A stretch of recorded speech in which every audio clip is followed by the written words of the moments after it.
Bonjour et bienvenue à Lumière du Monde. Aujourd'hui, on débute le mois de mars du bon pied et on nous amène au sommet de Québec. On se trouve à l'Observatoire de la capitale, au dernier étage de l'édifice Marie-Guyard, communément appelé le Complexe G. Un endroit merveilleux, un personnel courtois qui a la gentillesse de nous accueillir ici aujourd'hui. On vous le recommande, évidemment. Il y a une vue imprenable sur la ville de Québec. Par contre, faut pas avoir le vertige.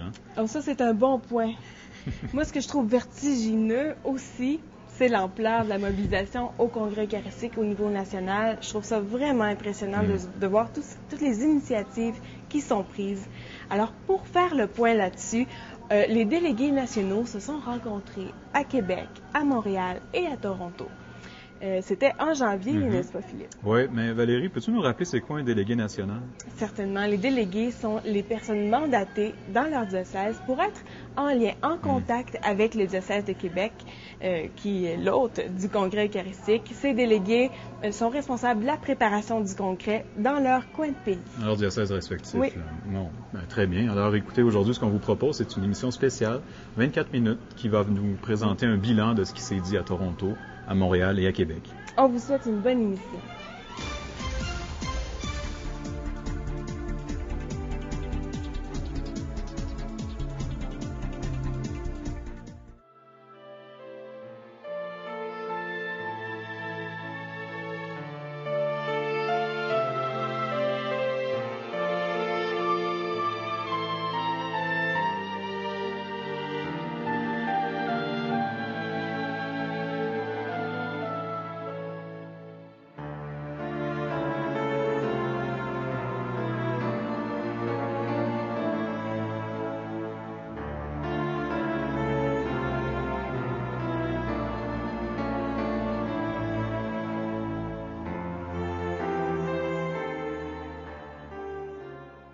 Alors, j'aimerais savoir, dans le diocèse de Sault-Sainte-Marie, quelles sont les réactions face au Congrès eucharistique là, qui approche à grands pas? Bien, nous autres, ça fait 2 ans qu'on promouvoit l'événement.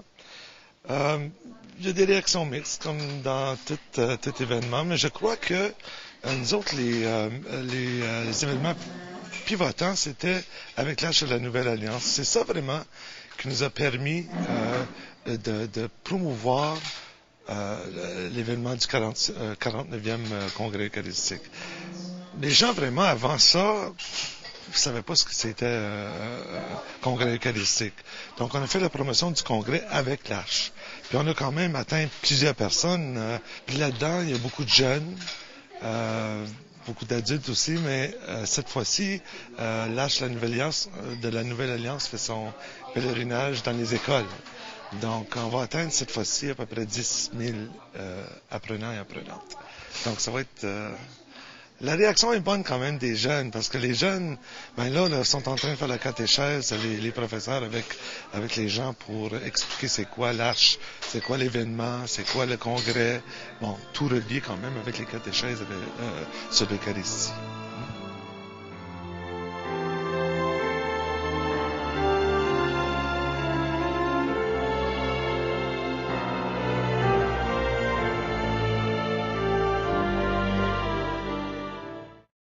J'aimerais savoir, dans un premier temps, quelles sont les réactions des diocésains là, face à ce grand événement du Congrès eucharistique qui s'en vient au mois de juin cette année.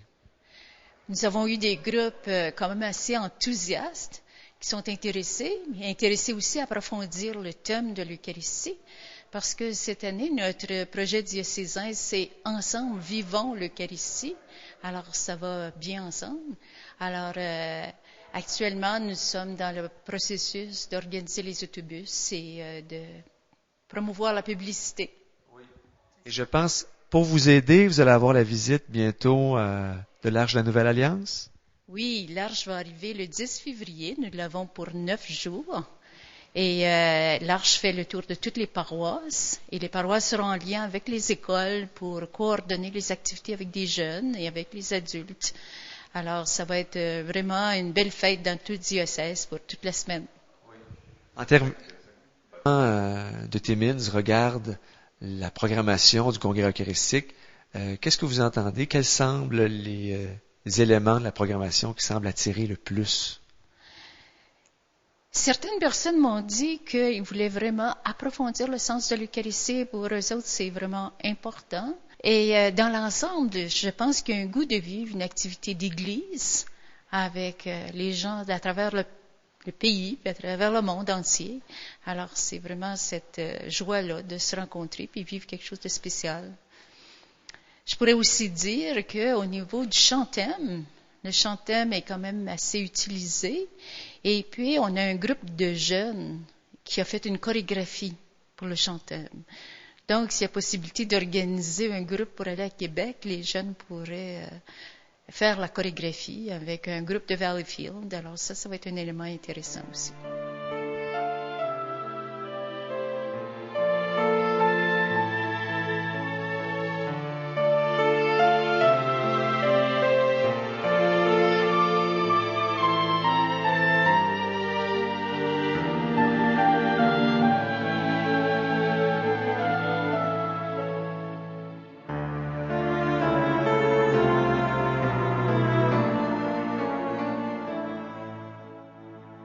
Les réactions dans le diocèse? Nous sommes un petit diocèse. Nous avons des paroisses à Québec, c'est le diocèse de Pembroke et aussi l'Ontario. Toutes les personnes, les Français, les Anglais, sont ensemble pour toutes les sessions de catéchèse.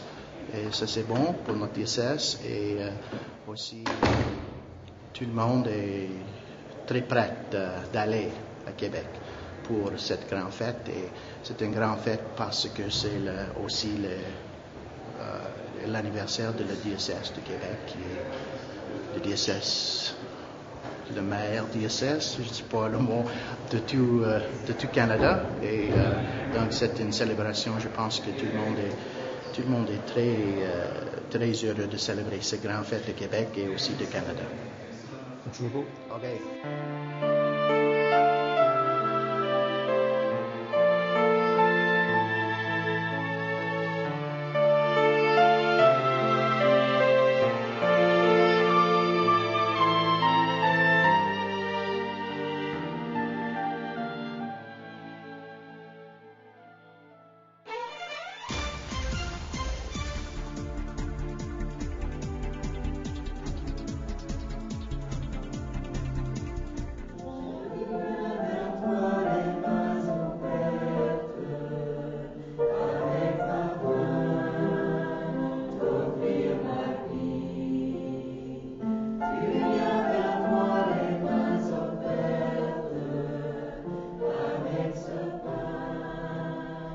Je suis présentement en compagnie de M. Jacques Trottier, délégué diocésain pour le Congrès eucharistique international de la belle région de Trois-Rivières.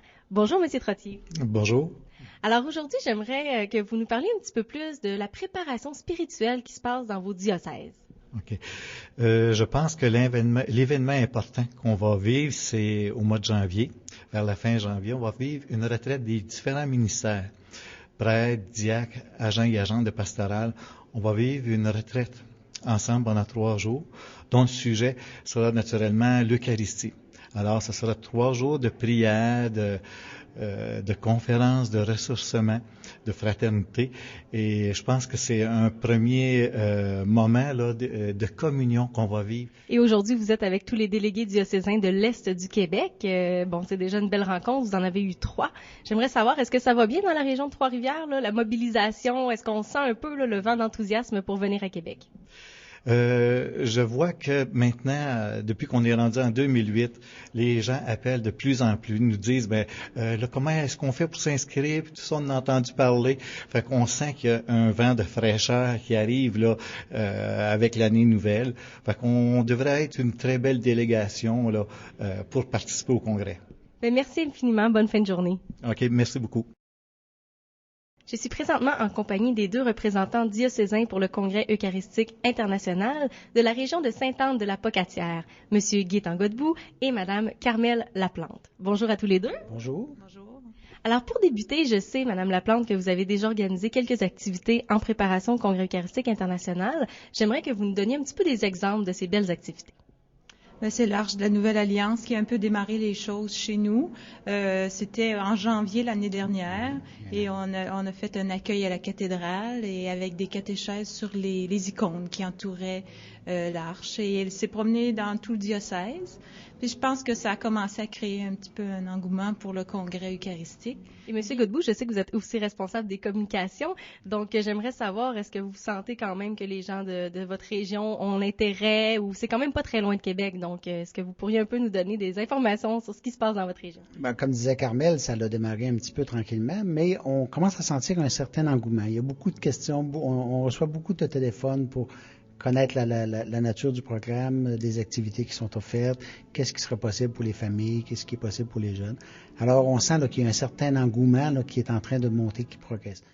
Je veux dire aussi qu'on a les catéchèses actuellement dans tout le diocèse. Certains groupes se rencontrent à tous les mois pour vivre 7 catéchèses. Fait que ça crée déjà aussi un engouement et l'Eucharistie est approfondie de toutes sortes de façons chez nous. Donc, on peut dire que le congrès est dès maintenant en train de se vivre dans votre diocèse. Exactement.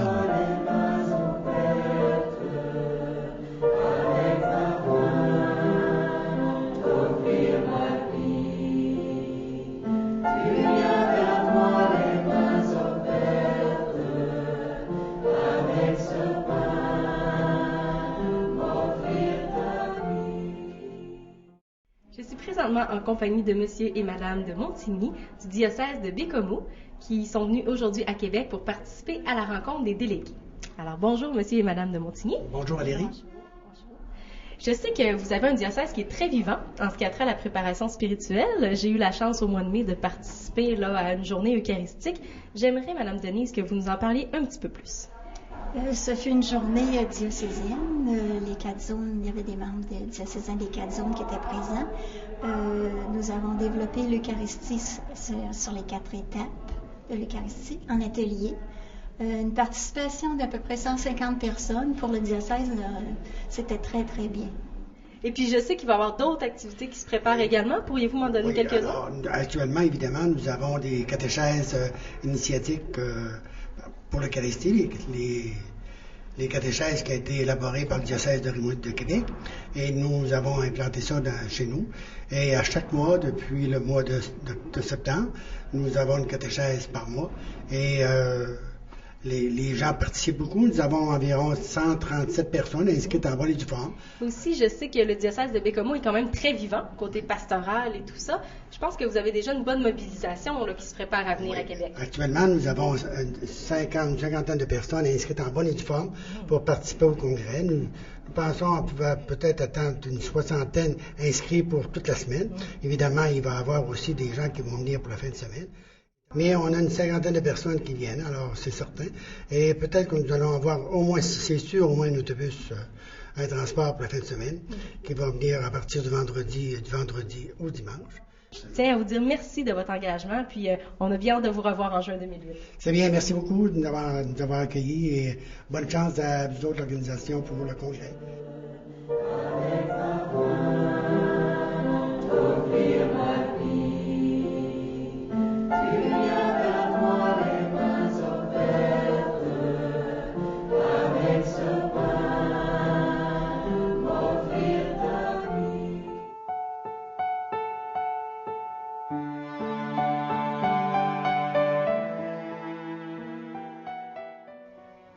À l'occasion de la rencontre de janvier 2008 des responsables délégués diocésains de Montréal et des régions environnantes, nous avions la participation de Mme Rolande Parot, qui est responsable des communications de l'Assemblée des évêques catholiques du Québec. J'en profite pour l'interviewer. Bonjour, chère Madame. D'après vous, quel impact peut susciter le Congrès eucharistique international de Québec dans notre milieu et dans nos diocèses? Mais d'après ce que je vois de la réunion d'aujourd'hui et les réunions précédentes des délégués, c'est que ça occasionne présentement une grande mobilisation dans les diocèses. Une mobilisation non seulement de jeunes et d'adultes qu'on essaie de recruter pour aller au Congrès eucharistique, mais aussi au niveau de la préparation. Et je serais portée à dire que tant vaut la préparation, tant vaudra le succès du Congrès eucharistique international. La tenue du 49e Congrès eucharistique international doit bien susciter la publication de certains ouvrages spécialisés et dans le monde de la communication. Avez-vous des informations à ce sujet? D'abord, le fait que ça fait quand même quelques années qu'on entend parler de la venue de ce congrès eucharistique qui va avoir lieu, comme on le sait, au mois de juin. On a vu des publications sortir, des livres sur l'Eucharistie. Je me rends compte que de temps en temps, on programme des tables rondes sur l'Eucharistie. Prochainement, la soirée Relations portera sur l'Eucharistie. Le Centre Culture et Foi fait des conférences sur l'Eucharistie. Alors, il y a comme cette sorte de mobilisation intellectuelle, théologique, mais en même temps spirituelle, qui va davantage sensibiliser les gens à l'importance, je dirais, fondamentale de l'Eucharistie dans la vie des croyants. Comme vous le savez, on dit toujours depuis X années au Québec, il y a de moins en moins de participants à la messe du dimanche. Alors, c'est l'occasion de démontrer que sans Eucharistie, c'est difficile d'aller beaucoup plus loin dans l'amour, dans la foi et dans l'espérance. Vous qui œuvrez dans le monde de la communication, vous avez dû accueillir d'une façon très favorable l'annonce du cardinal Ouellette de faire en sorte qu'on parle ici du premier congrès planétaire en fonction de sa diffusion sur le réseau de l'Internet. Oui, effectivement, ça va être le premier parce que d'abord, le développement des technologies aujourd'hui est extraordinaire. Puis ensuite, il faut savoir que M. le cardinal Ouellette est un homme de grande détermination et de grande foi. Et il fait tout pour faire connaître le message de la profondeur de l'Eucharistie dans la vie du croyant. Sur ces mots, je vous remercie beaucoup de votre participation.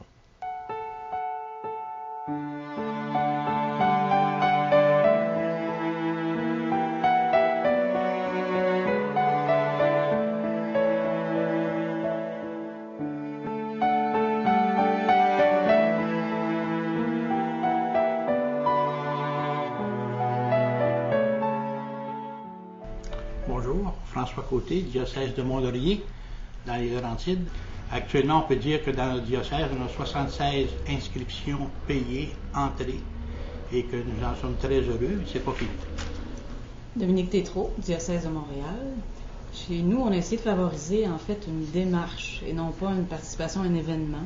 Donc, on a voulu qu'il y ait un avant-congrès et un après-congrès. Il y aura des journées de formation régionales aussi durant le carême, donc dans chaque région, sur les fondements de l'Eucharistie. Donc, revisiter nos fondements, mystère pascal, Pâques juive, liturgie eucharistique. Voilà. Bonjour, Ginette Lemay du diocèse de Saint-Jérôme. On a commencé le 19 août, nous autres, Sœurs de Ris-la-Montagne est venue pour une journée familiale spéciale à la Chute, à la grotte de la Chute, un genre de pèlerinage. Ça s'est bien passé. Puis on va avoir 4 rencontres, dont la première le 20 janvier, qu'on finit la visite de l'Arche, et le lancement des pèlerins qui vient. Puis après ça, il va y avoir une rencontre sur le pardon dans le temps du carême, une rencontre sur l'Eucharistie plus spécifiquement, puis la dernière, je suis en train de parler avec l'évêque pour que ce soit avec la fête Dieu. Benoît Saint-Onge, également du diocèse de Saint-Jérôme. Alors, préoccupé de ceux qui ne pourront pas aller à Québec, on a mis une petite initiative de l'avant, celle de demander dans chaque paroisse à ce qu'il y ait une famille par semaine qui s'engage à prier pour le congrès eucharistique. Alors, on leur remet le lampion, la prière, et là, depuis quelques semaines, on a des problèmes agréables, on a des listes d'attente. Alors, si vous voulez essayer l'expérience chez vous, ça fonctionne.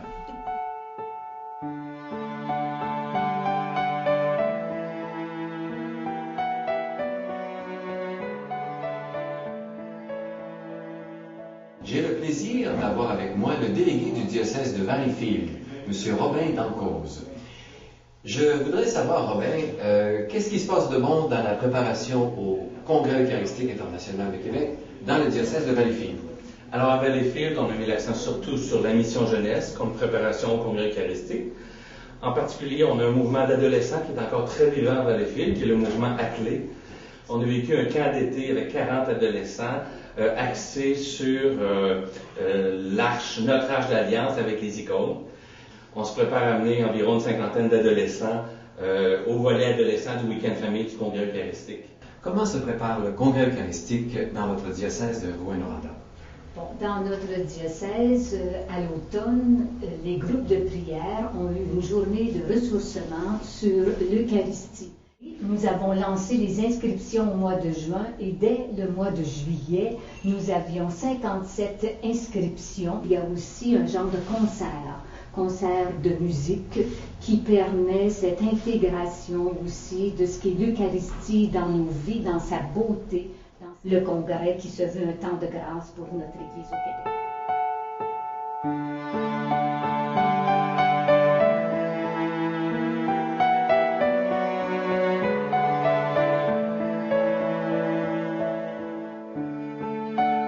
C'est avec joie que je rencontre Isabelle Correa, qui est responsable de la mission jeunesse du diocèse de Montréal.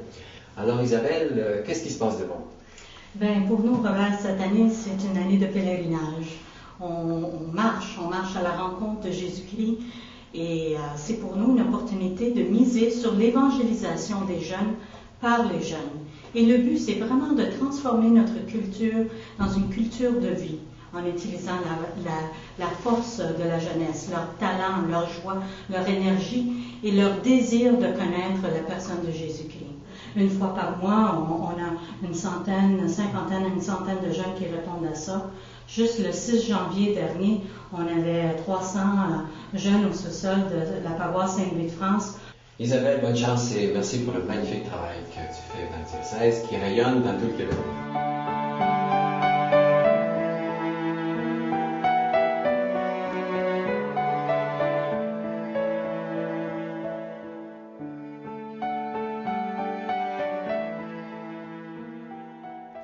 Nous avons le plaisir d'accueillir aujourd'hui Sœur Jacqueline Labranche, qui est une fille de la Charité du Sacré-Cœur de Jésus de Sherbrooke, et elle est accompagnée de Steve Lemay, un diacre en préparation pour l'ordination sacerdotale.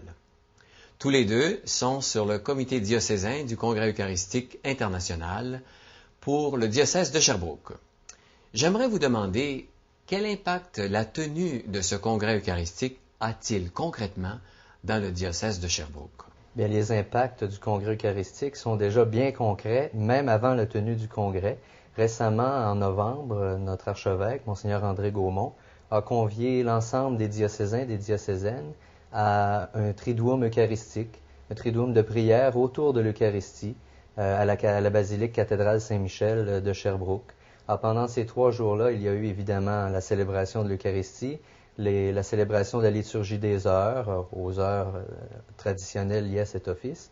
Et puis, il y a eu aussi des activités de rassemblement culturel, entre autres le spectacle de Splendor avec Don Minier, qui a rassemblé un bon nombre de spectateurs. Et on a aussi offert le parcours catéchétique complet qui est prévu par l'organisation du Congrès eucharistique. Alors, les 7 parcours ont été offerts pendant ces 3 jours de prière à la cathédrale Saint-Michel. Et il y a eu aussi la visite de l'Arche. Et il y a eu une grande préparation au niveau du diocèse, une sensibilisation à l'accueillir.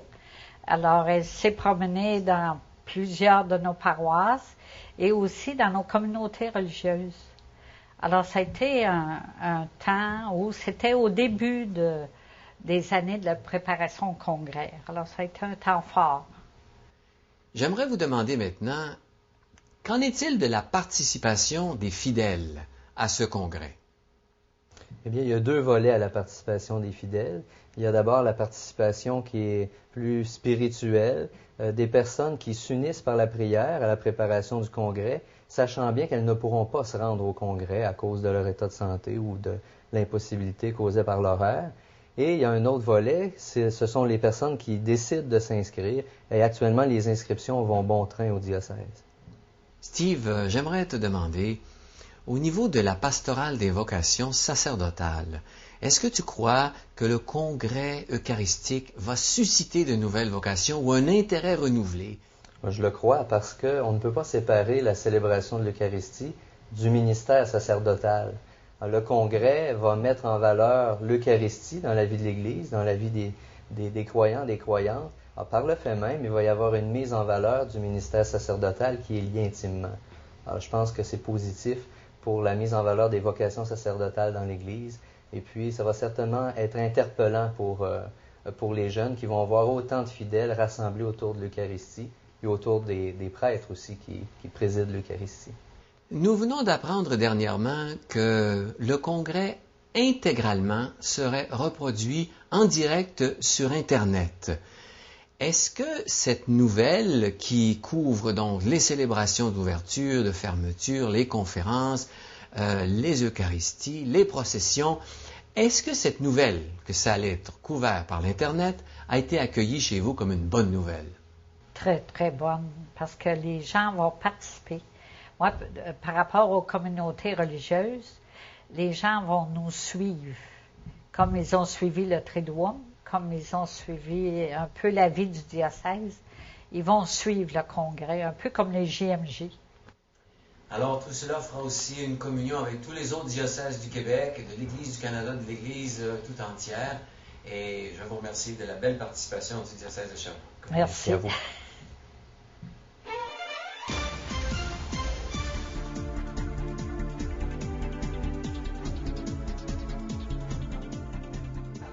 Alors, vous voyez comme il prend forme, ce fameux congrès. Finalement, Valérie, c'est comme tu disais au début, c'est un reportage qui nous a permis non seulement de faire le tour de la question, mais aussi de voir vraiment les efforts déployés dans l'ensemble des diocèses canadiens pour que le Congrès eucharistique de Québec soit vraiment une belle réussite. Et d'ailleurs, on est à combien d'inscriptions, Philippe, en ce moment? Bien, pour le moment, on en a plus de 9000. L'objectif fixé, c'est 15 000. Wow! On se dirige allègrement vers cet objectif, ce qui veut dire que c'est le temps pour vous de vous inscrire si ce n'est pas déjà fait, chers amis. Mais, on vous le rappelle, il y a une autre façon aussi de participer au Congrès eucharistique, non comme congressiste, mais comme famille d'accueil, parce qu'on reçoit beaucoup de gens de l'extérieur et on va être à la recherche jusqu'au Congrès comme tel de famille d'accueil. Alors, pour être famille d'accueil, vous pouvez contacter le diocèse de Québec. Quelqu'un se fera le plaisir de tout vous expliquer, les démarches à suivre. Oui. Alors, ce qui conclut déjà notre émission pour cette semaine. La semaine prochaine, on vous a réservé 2 visages d'église, 2 reportages. Le premier va porter sur la montée jeunesse ado. Vous allez voir que le congrès eucharistique, c'est pour tout le monde. Et le deuxième reportage va porter sur les instituts de vie consacrés. C'est à ne pas manquer. Ouais, ça risque d'être intéressant, franchement. Mais bonne semaine. Au revoir.